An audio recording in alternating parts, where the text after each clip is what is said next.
Hello again, and welcome everyone to Cardiff Central, the unofficial Cardiff Rugby supporters podcast. I'm joined once again by Carwyn. How are you? Yeah, good. Thanks, mate. All things good over here.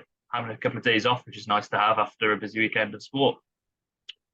That's good. In terms of what have I done this week, nothing really. I went to the cinema on Sunday, watched Killers of the Flower Moon, which a lot of people are talking about. It's a very good film. If you like slow burns, it's a very slow burn. Some great performances, really good costumes. If you're a cinephile, it's one to watch. I'd recommend seeing it in the cinema because if I watched it at home, I would have stopped halfway through to go to bed because it's a very long film. I'm getting quite old, and I probably wouldn't have got back into it. It wasn't very gripping, but it's one of those ones. Whilst I was sat there, I was enjoying it. Maybe not really recommending it, if you know what I mean. It's not a blockbuster, but it was very Fair. good. It's similar in ways to Oppenheimer. That kind of vibe. How about you? How was your weekend? Yeah, pretty horrific in several ways. Mainly the early start time, which was getting up at 1 a.m. slash not really going to sleep, if I'm honest. I think I dozed for about an hour and then was in the office at 1 a.m., which was an interesting experience. Me and three security guards having a chat BBC, basically talking about what I was doing there. Essentially, that was their response. Why are you here at this ungodly hour? But it was for the WXV women's tournament that's just kicked off, or rather, the WXV one tournament has just kicked off. Wales, unfortunately, falling to Canada in the first hurdle, 42-22. But yeah, great to get to cover it, especially. And there were some brilliant performances and some positives to take from it. Definitely, it's going to be a learning curve for them. But yeah, that was the start of my weekend, and then followed the URC fixtures in the afternoon, which I assume is going to be the where we're going to start. Yeah, so I don't envy you at all. I used to work nights and shifts, and 12 hours on, 12 hours off, finishing at sort of one later 1 a.m. I really don't miss that at all, so I don't envy you at all. Also, the women's 15, I've not really got involved with it. I think I struggled to get involved with the women's game because I don't feel like I've got a team to support in domestically. I really struggle with sports that one of the reasons I like Cardiff more than the national team is because something that I watch a couple times a year isn't really going to get my interest. And this is the first big tournament they've kind of done involving different structures and stuff, but having it at 4 a.m.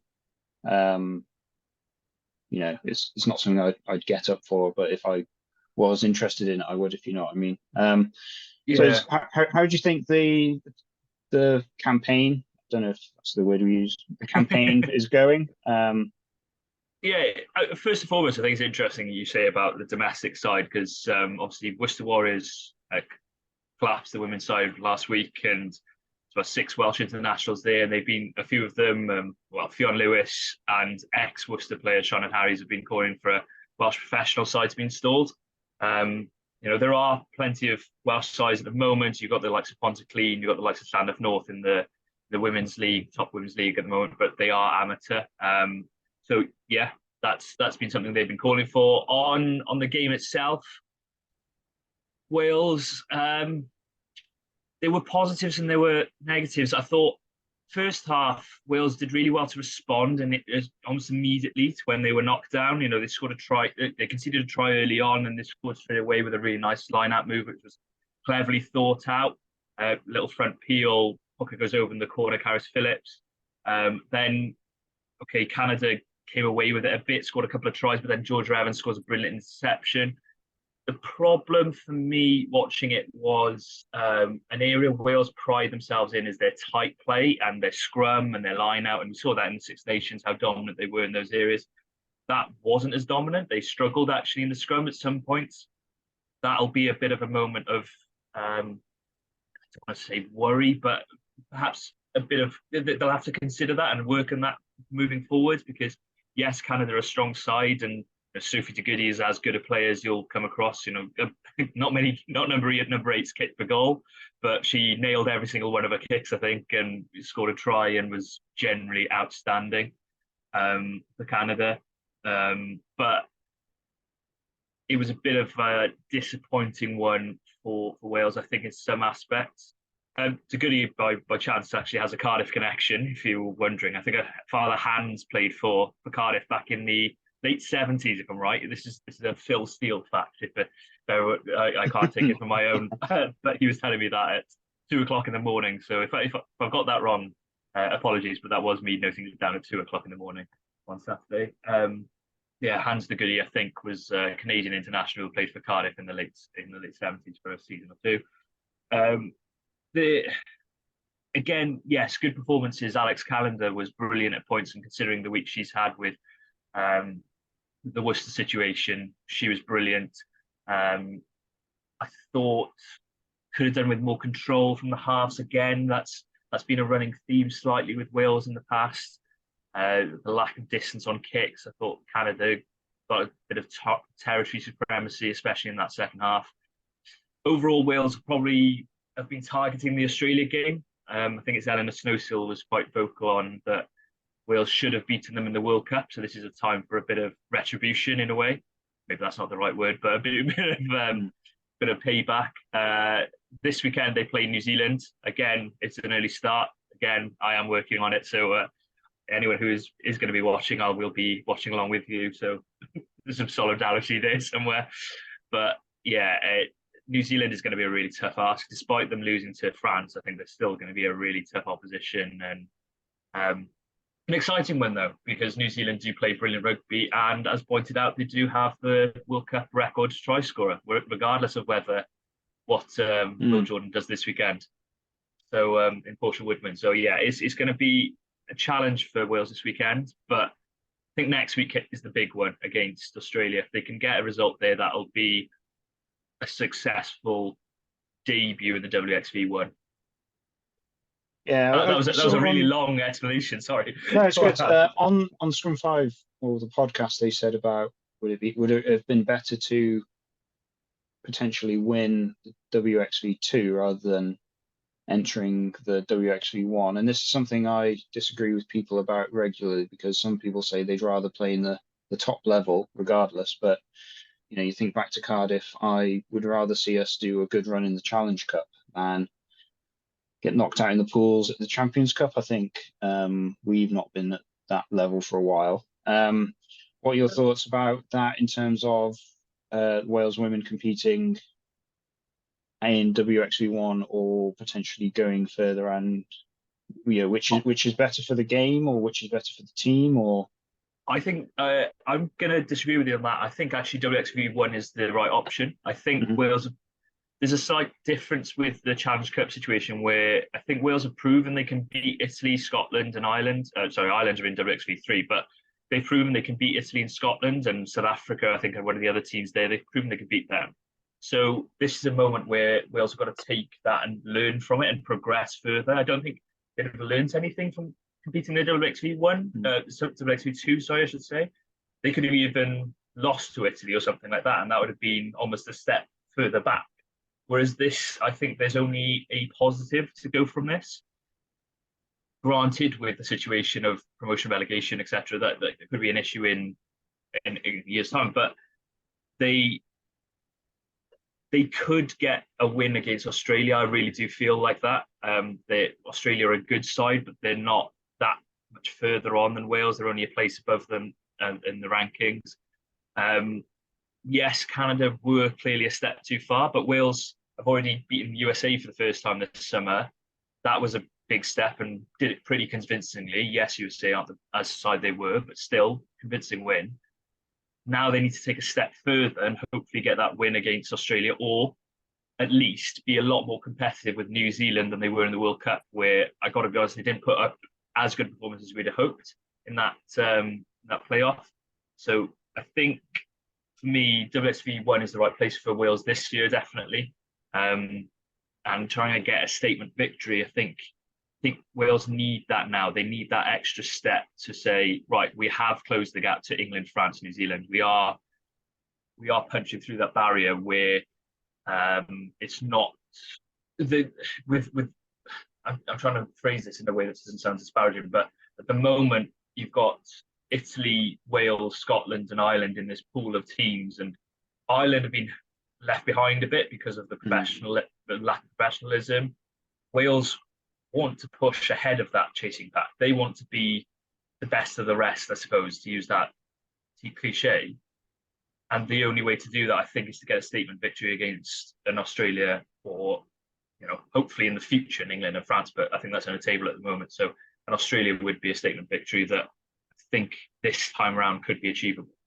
Yeah, I suppose the difference to my comparison would be that in the Champions Cup for a while, it's felt like the Welsh teams haven't had much hope. Whereas if you're putting yourself in the position of being maybe a small fish in a bigger pond rather than a big fish in a small pond, if you've got hope that you are going to be competitive, that's more positive. Whereas it's the positivity, I think, is the key factor.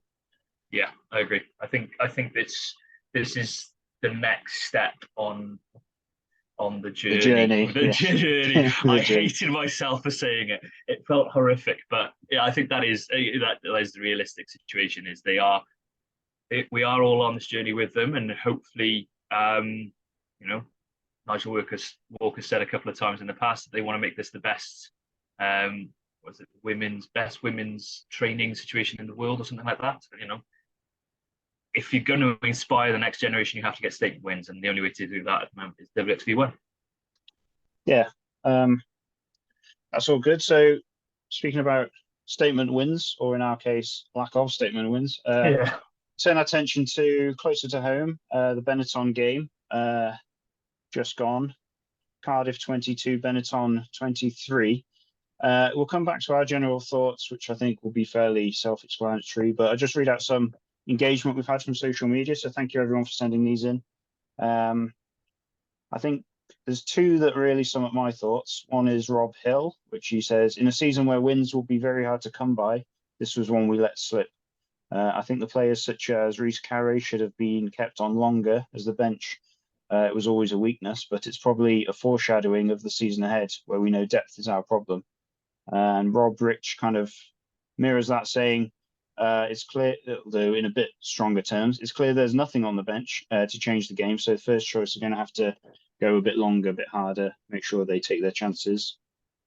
Kieran Parker, what a debut, comes from Jonathan Carr. And finally, the other thing, probably my summation is from Simon Jones saying, did some very good things in the first 35 minutes, and then some very silly things in the rest of the game, and we lost control completely in the second half. So I think given the way we lost, sort of the final kick of the game, the first half was good. And at halftime, I was in a really good place. 3 tries. I thought for all the money in the world, we were going to probably score another try, claim our first win, bonus point.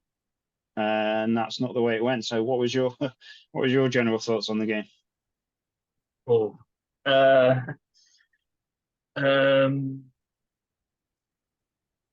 there's a phrase there, let slip. I think it was the first quote you let out, and I wouldn't say let slip, I'd say throw it away. I really thought that was not in the bag, but it was about to topple in, that win. And Cardiff, I contrived a way to lose it. Benetton played better in the second half. I don't want to take anything away from them. At the same time, if you're in that position, and the players will be saying this themselves as well, if you're in that position, you can't let that game fall out your fingers. Is it 19-3 up? Is that right? At one stage, you can't lose that. It's just that from that point to lose that game is poor management of a game.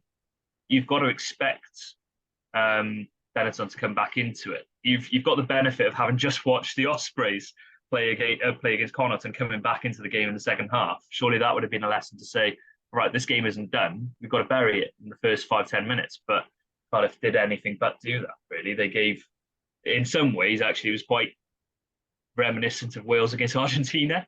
Gave Argentina hope at the end of the first half, gave Benetton a hope at the end of the first half as well. And then Benetton come back into it, and Cardiff lose their heads a bit discipline-wise.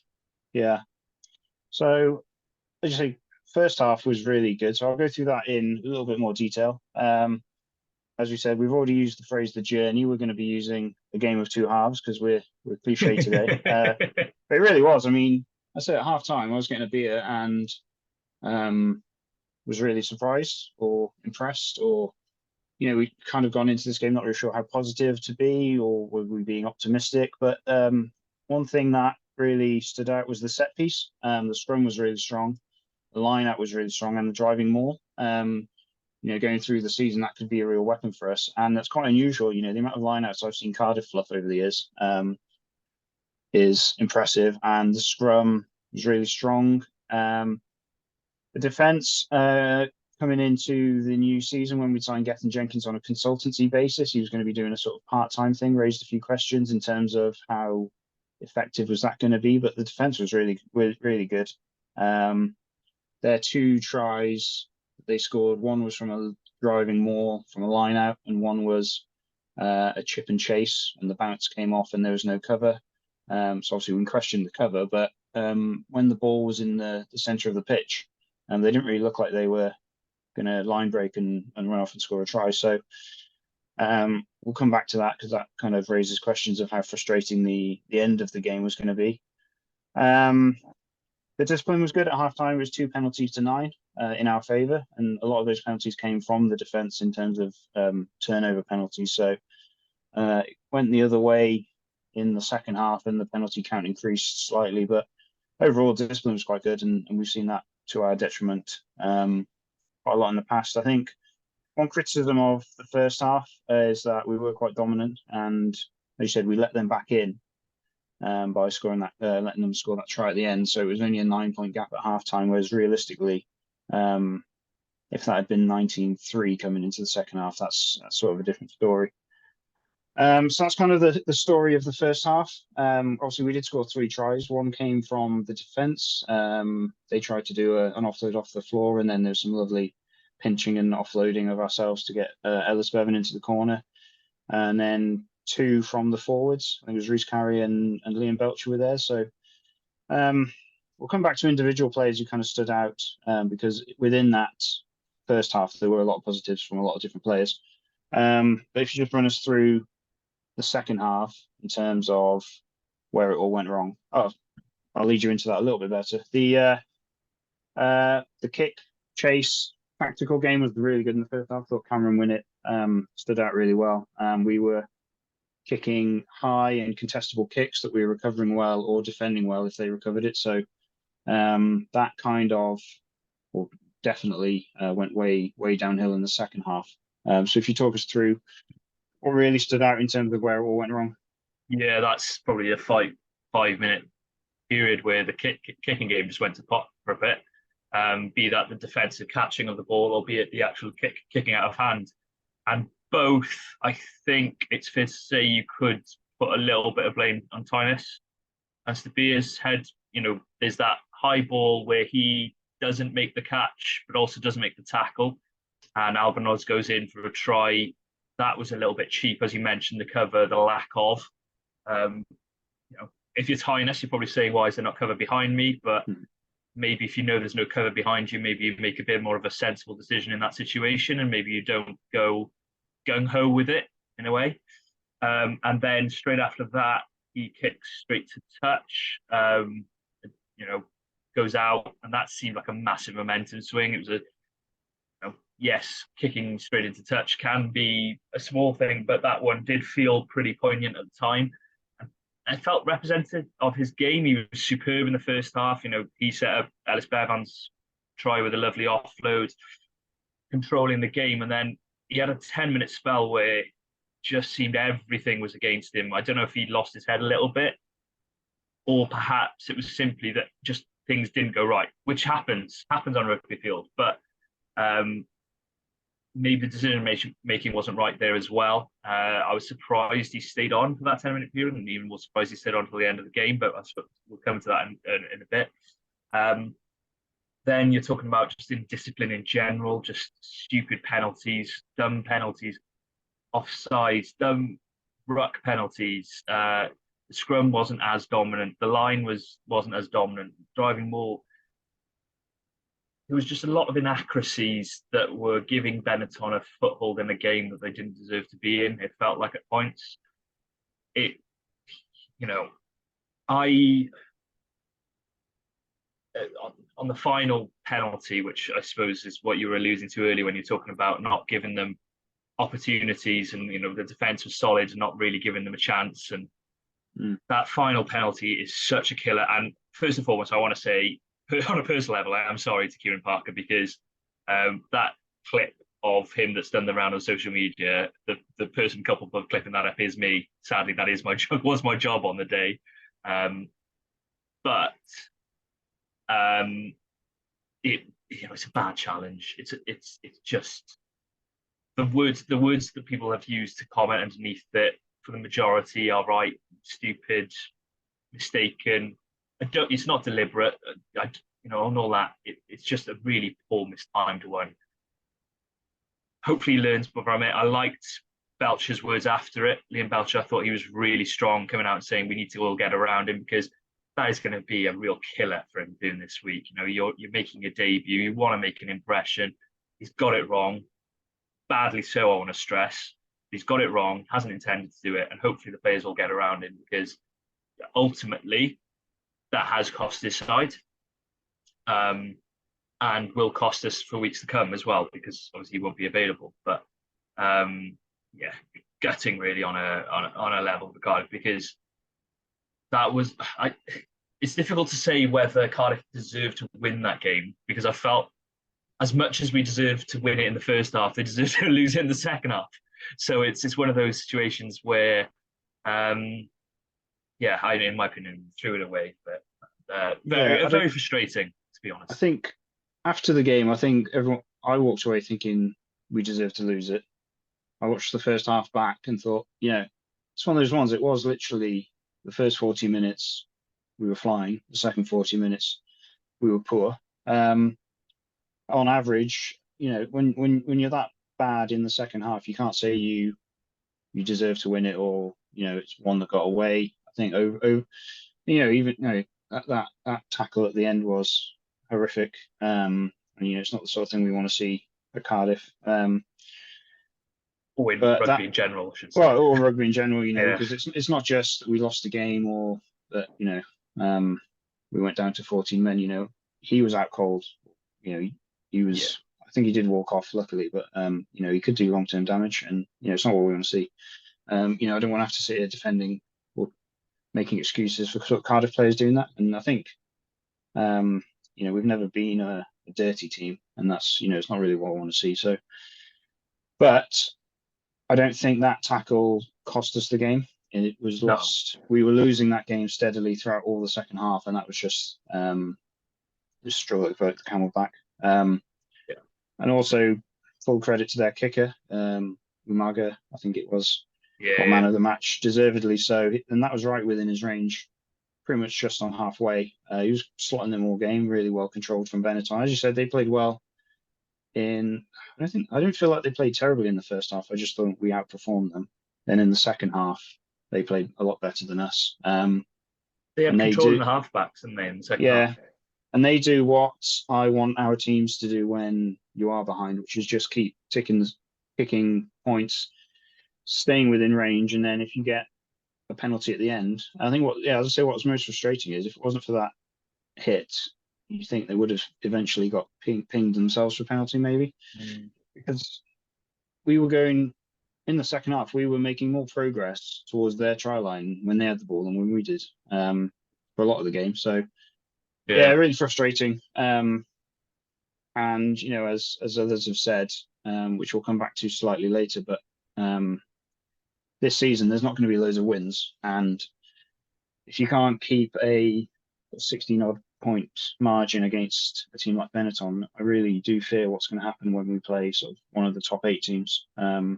If it's the side that's in the second half, it's going to be difficult to watch, I think. But as Liam Belcher said, he said in his interview after the match, the other part of that interview is they've got a lot of learning to do, and they have to learn quick. So I think that sums it up. I think they at least are aware of the problems, which is part of the issue. If you're not aware, then you can't do much about it. So at least they are aware. And if we see different mistakes next time, that's one thing. I think we'll get really frustrated if we see the same mistakes sort of repeated over and over. Yeah, I think I've mentioned there one of the things that I think was crucial was you saw Iran and Imanga, two players that were playing in the English Premiership. Iran's played for Bristol for years, experienced head. He was superb in that second half. He gave Benetton control. Cardiff stayed with the same halfbacks, but and to be fair, they had brilliant control in the first half. Just in the second half, they had a spell where they didn't have it, and maybe that is the one area I would talk about the bench. Is I would say, one, why did they not bring them on? And two, if they didn't bring them on, was it because they didn't trust them? And then that's starting to create a question that I think is a bit of a worrying. If that becomes a trend that we see that becoming a continuous thing, that's a bit worrying. On the flip side, perhaps Sherrett or Jockey was like, well, De Beers making his debut, I'm going to put my faith behind my starting 10 for this season and say, win us this game. And you could argue in some ways he was a penalty away from doing that. But there is a proof in the pudding situation. I think that sadly, there was a 10-minute spell where Cardiff lost control, and maybe if you've got that experienced head, say a Priestland on the bench, hypothetically, I know I'm not asking for Priestland back just in this scenario, you maybe bring him on and he shows up the game and secures the win. But look, at the same time, there were so many positives to talk about in terms of individual performances and seeing players playing with a smile on their face. I don't know about you, but one of my highlights of that game is seeing Lilo and Halaholo sharing a joke in the first half where Halaholo's tried to get an offload away to Lilo. It hasn't quite worked, and they're smiling and joking about it. Clearly, just happy to be back on the pitch. Yeah, it's good to see. I also really enjoyed Shane Lewis Hughes' fist pump when he did a turnover. So they said you do want to. We all know the season's going to be a slog, so you do want to see some form of enjoyment. I think the better teams and the better players always kind of have a smile on their face and they enjoying their rugby whilst working hard. I think, I'm really surprised they didn't bring Arwell Robson on or Matthew Aubrey. As you said, it was kind of going away from us, and whatever the reason was, I think it was the wrong decision. I think if you sometimes more energy, regardless of the experience, just an injection of energy can be enough to shore up the ship. And Arwell Robson played really well during the preseason. So, if you had, say you had someone like your hypothetical, someone like Priestland, and then the replacement was an academy, I don't know, 19, 20-year-old, I could maybe understand it, but it's two similar kind of fly halves in terms of experiences, I guess. So I think that injection of energy might have itself been the difference. But talk about players that we did like to see. What do you think about Seb Davis at 8? Yeah. Because I was surprised. I thought when Mackenzie Martin was injured, I then thought, well, it'd probably be between Tamani or Ellis Jenkins. Tamani is also injured. I do like Ellis Jenkins at 7, so you're not necessarily wanting to be moving him. But so they've also gone with Seb Davis at 8. So what did you think? Put me on the spot on this one. I've got a lot of sympathy for Seb. That's the first thing I want to say, is because he gets shifted from pillar to post a lot of the time. And, he was start of his Wales career. He was told, we fancy you at 8. He played against Tonga at 8. They wanted him to change his body type into that mold. I can't remember. I think they wanted to put some weight on in this area or lose some weight in this area. Then how long ago are we talking? Was this Gatland pre-Pivac or was this? Yeah, Gatland pre-Pivac. Right. It was a game against Tonga. I want to, for some reason, 2017 is bringing in my head, but I've got a feeling that may be too early. Okay. But then it might be. But yeah, we played Tonga, and Seb started at 8. Played well, but then he's moved to second row, then he's moved to six under the Pivac regime. Plays six throughout the autumn, and then he's dropped for the Six Nations, which I thought was bizarre. I just really want to see him have a run in a position. That's first and foremost. Second of all, I actually thought he had a decent game. He did seem to tire towards the end of the game, perhaps not used to playing in that position and what he was expected to do. But you saw him chasing kicks. He was one of the first up to chase kicks. He was one of the first there for rucks and things like that. So I don't think it's a terrible move, but I just think for him personally, it'd be really nice for him to have some clarity as to what he is going to be moving forward. Because it's all right for we've seen Turnbull do it for years, shifting between 4 to 8, pretty much every position. Well, he has played every position between 4 and 8. Seb, who's a little bit younger, this is the time where I'd like to see Seb perhaps being able to put a stamp on, right, I am your leading second row, or I am your leading six, whatever it is, but just let him know what that is. Maybe it was just a situation where Faletau's out, Mackenzie Martin's out, Timani's working his way back to fitness, so we're trying to work out who's going to be the 8. Maybe that was Matt Sherritt's thinking. But I think firstly, I didn't think it was a failure, though. I didn't think. No. I think he played well considering he's out of position. It's not the same. You can't just shift players around the back row. I thought he played well, and I think I've just read today that before the season we were thinking maybe both of them was going to be moving to 8. He's now out for 6 to 8 weeks, so good recovery time. We'd be looking at getting him back for the Champions Cup. The later side of recovery, we're looking at the festive derby, so potentially even the New Year. So we do need someone to fill in at 8. And I think based on Saturday, he, as you said, for his first time, I think that's his first time playing at 8 for Cardiff. I might be wrong. That sounds likely, yeah.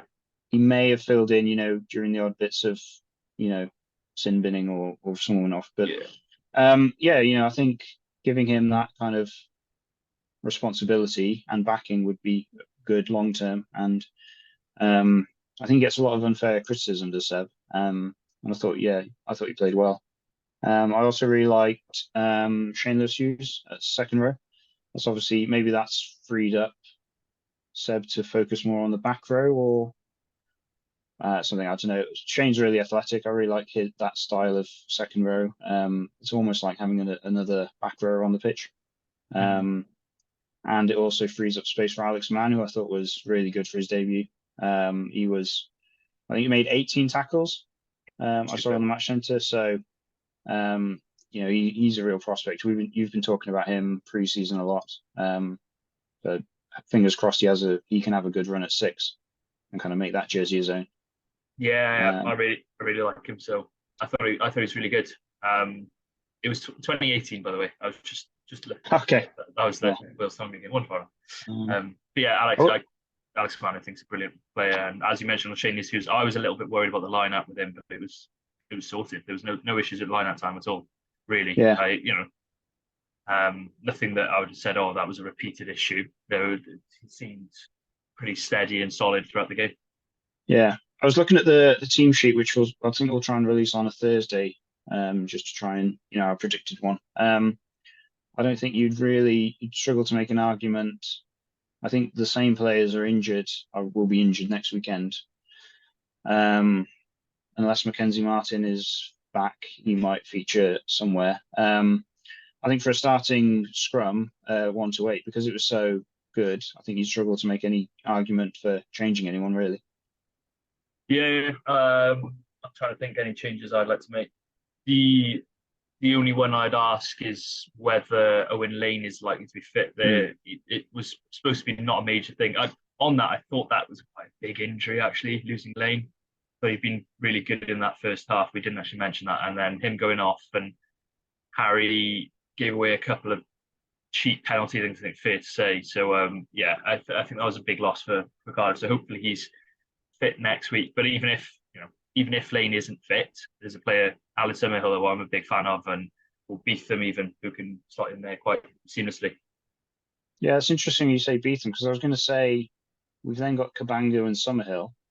Um, that's it for wingers then, really, because Josh Adams is injured. If Lane is injured, Grady's away. It's these squad sizes are already starting to look a bit tight for comfort. We've also seen Mason Grady is back training with Cardiff at the moment, apparently. He only played 10 minutes against Georgia. So do you think he would feature on Saturday against Dragons? I was kind of expecting not because he was with the Barbarian squad, or will be featuring against the Barbarians. I wasn't expecting to see any of them back until after that game. Yeah, Dragons talking about Lydia as well, aren't there? There's some talk Yeah, around him possibly being featured. The initial line was it was going to be blanket 2 weeks and then see how it goes from there. But perhaps some players are going to come back early. With Grady, I'd be surprised if he comes into the starting lineup, partly because I don't think he's no, not trying to be disparaging about him, but he's not needed in that position. I'm a big fan of Summerhill. I think he's a very good winger. Also, Lilo played well on the weekend. I thought for a guy who's obviously not known where he's going to be during the off season, I thought he looked fit and ready to go. Halaholo looked good at 12. So I don't think it's like, oh, we really need Grady to fly back in. I think if it was a situation like you've lost both your loose head props and you really need you go or Dom, Corey, can you help us out? Can you? I know we said you can have 2 weeks, but can you fly back in and help us out for a week? I don't think that's the situation Cardiff are in. So perhaps in the 23 off the bench, but apart from that, I'd be surprised if he's brought back in. Like you said,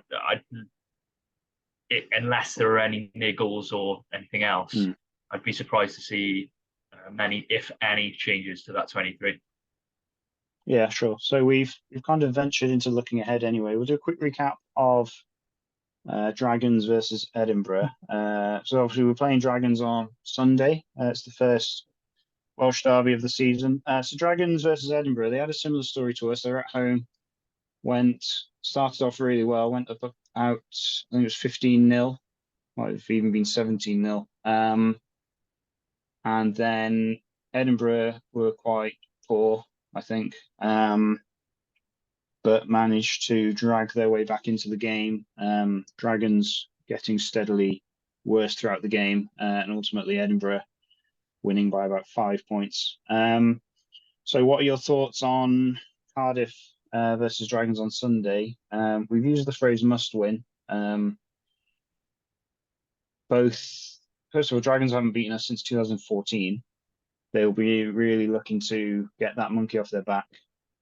You'd like to imagine that probably not going to have a better chance. Do you think that they're going to be licking their lips, aren't they?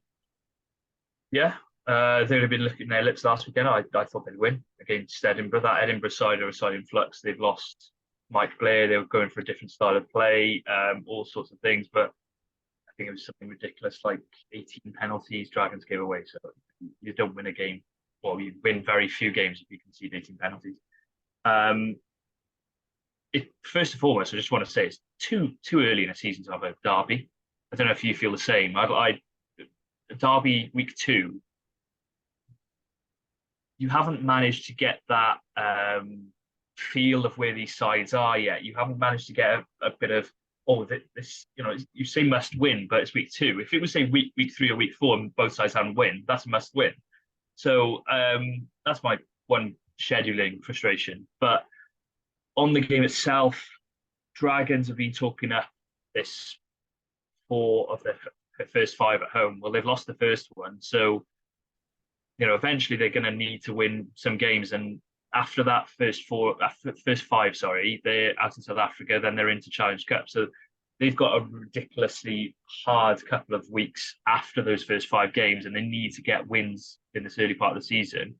This is the point where Dragons will be confident. They've got a lot of strong players outside of the internationals, and they've recruited well over the summer.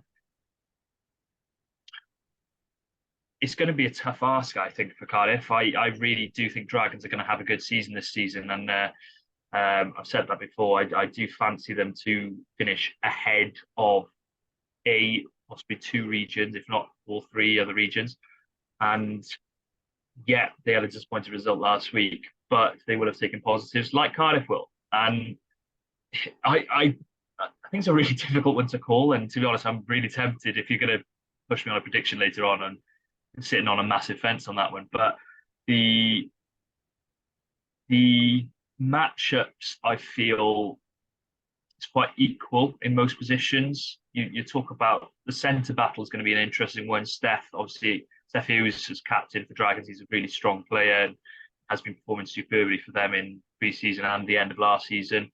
Front row, obviously, they've got the likes of Fairbrother, they've got the likes of Bradley Roberts, who are good players, good, just that slight level below international, perhaps. And Cardiff, you need that dominance, need that front row dominance. I think the same front row dominance we saw on the weekend, we need to push that forward into next week because that is going to be a huge part of the game. I think that scrum, whether we keep scrums or not in international rugby is apparently a debate point now. But I think, I think that front row should get dominance, but I think that'll be a crucial part of the game. That's a really long-winded way of saying I really don't know who's going to win this game, and I'm really nervous about it. No, I think, yeah, you're right. I think normally we go into the game against the Dragons quite confident because we win so often. You know, we're going to lose one eventually. I think I think the difficulty is both teams, as you said, we don't really know how either team is playing properly yet. I think both teams have enough to win the game, just the same way as, you know, you think of the four games, Cardiff, Benetton, Edinburgh, Dragons, both teams had enough probably to win the game at various points through the full 80 minutes. So it's going to be really difficult to call. I think I've got a feeling we'll just edge it.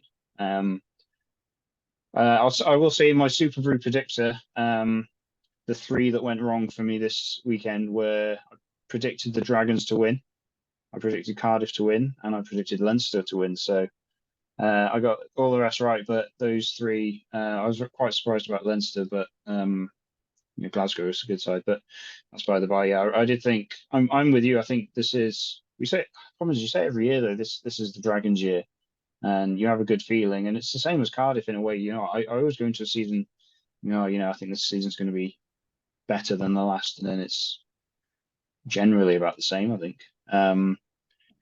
So the reason I kind of mentioned their run ahead, they've got a much harder one, so they'll be really targeting this. But I think, as some of the people have said, the wins are going to be so few and far between this season.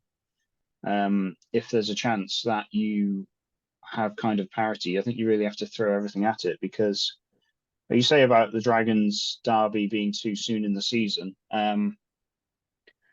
we've got between now and Boxing Day, we've got the Dragons twice. We've got the Scarlets twice. We've then got Stormers, Bulls, and Zebra. So you'd think Stormers and Bulls are going to be outside of our remit for the foreseeable, you'd imagine. Dragons and Scarlets might be a coin toss, really, in terms of expectation of winning. So that leaves the Zebra game. And the reason I wanted to bring this up, Zebra got more out of their game with Ulster than we did against Benetton. And I know some people on social media are quite disparaging against Benetton. You know, they only finished one place below us in the league last year. I think Josh Gardner said they've got a bigger budget than any team in the English Premiership this year, because Italian Union's investing heavily in Benetton. Zebra played well, scored a lot of tries, so 4-try bonus point and the losing bonus point. And when people think of where we are, and I think people are still looking at us in Benetton, you'd imagine Ulster to go away and hammer Zebra. Obviously, they're not going to be the whipping boys forever, and that's not what they're going to be content to be. So, looking at those kind of games, if Zebra becomes a coin toss, we could be heading into the new year without wins quite easily, I think. I'm not going to go that bleak. We've switched. Yeah. It's about time. I know. I think I think that Scarlet side is beatable. I think that's one thing I'd say. I think they've got some good Stardust players and some X Factor players, but same reason they call the X Factor players. I think they're beatable because sometimes those players don't have their best games, and then what do you do? I think Dragons this weekend is definitely winnable, and playing them again at home will be winnable, more winnable. If that's even a phrase, which is not. You mentioned parity this weekend. The Super predictions. I'm going to go with that. I'm going to go with a draw this weekend. I just fancy an early season derby draw. So there we go. We've got Cardiff cliches and derby draws are probably headline for this pod. But I just fancy the two quite evenly matched sides. Halfback's going to be crucial, but I think you've got a similar balance between the two. You've got some experience on the Dragons bench, which could be crucial in those halfback positions. The likes of Rodri Williams could play his part. Angus O'Brien, Will Reed, Kai Evans, whoever they play at 10, those are decent players, but youngish. I might have read that Kai Evans might be out. I may have read. Oh, well, that's which is obviously a negative on his behalf. But from a Cardiff perspective, it's definitely positive because he's a brilliant goal kicker when he's on song, and he has been recently in the last year or so. So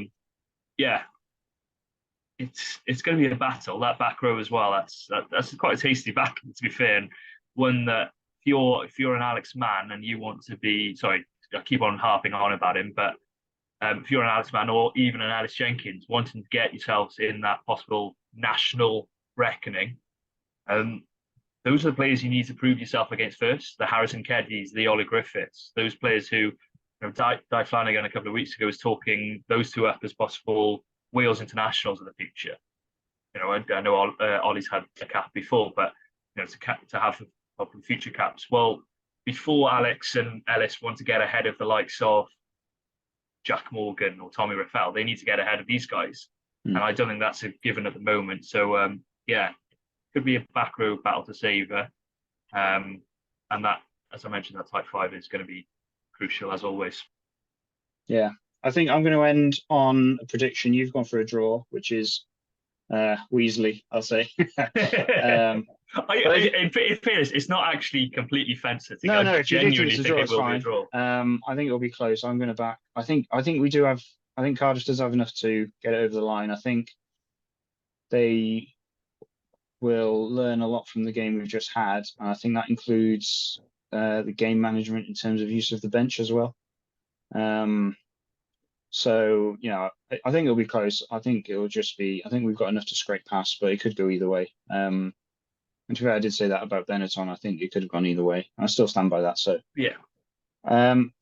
Right. So we'll bring it to a close there. I think, as you said, it's going to be a lot of interesting battles between individual players and kind of clumps of players. I'm really looking forward to this one. I know it is early in the season, but it is nearly November, so I don't feel like it's too early for a derby. Because of the World Cup, obviously it's been a bit delayed. So I think it's going to be an interesting game. I'm looking forward to this one. It's always good when we go away. We only just got the win last time. I think we scored in the 79th minute to pip them. So they'll be looking for, well, it's 9 years of revenge now. It's building up, so eventually it's going to happen. We'll see if it happens this weekend. You're almost trying to put the knockers on it, aren't you? You're almost trying to. I'm trying to reverse jinx it, I think. That's the thing. But yeah, I think it's going to be a cracking game, I think. Two similarly, I don't want to say uncomposed, teams in not really sure of their styles at the moment, wanting to build, want to make a big impression. Some new backers, some new financial investors to maybe impress. So off the pitch. So interesting times. Really looking forward to it. So we'll draw it to a close there. Hopefully we'll come away with a win on Sunday. We'll probably try and record similar time next week. And we'll try and put out a predicted team sheet on Thursday. Thank you all for your comments.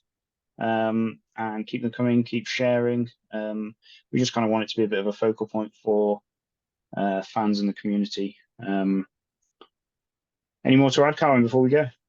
No, I think we've got at least one guest for next week, haven't we? So we've been working on trying to get a couple of others, but yeah, hopefully have some more guests in the future as we well, we certainly, myself and Alex, really enjoyed speaking to Macaulay Cook last week. So we can get guests on and also get involved in the Cardiff community. That'd be great, and get your feedback on those on our pods and what we're doing so far. Really. Yeah, I'm looking forward to next week's guest. We'll try and put out a bit more of a heads up. We wanted the first one to be a bit of a surprise. If we do a bit of a heads up next time, maybe try and generate some more questions from the community, which would be better, rather than me asking what someone's favorite type of cheese is, or inane questions that I'd come up with. And yeah, we'll go from there. So thank you everyone for listening. Please keep engaging, keep sharing, and keep listening. Thank you very much, Carwyn. Thanks very much. Thank you. See you all next week. Ta-ra.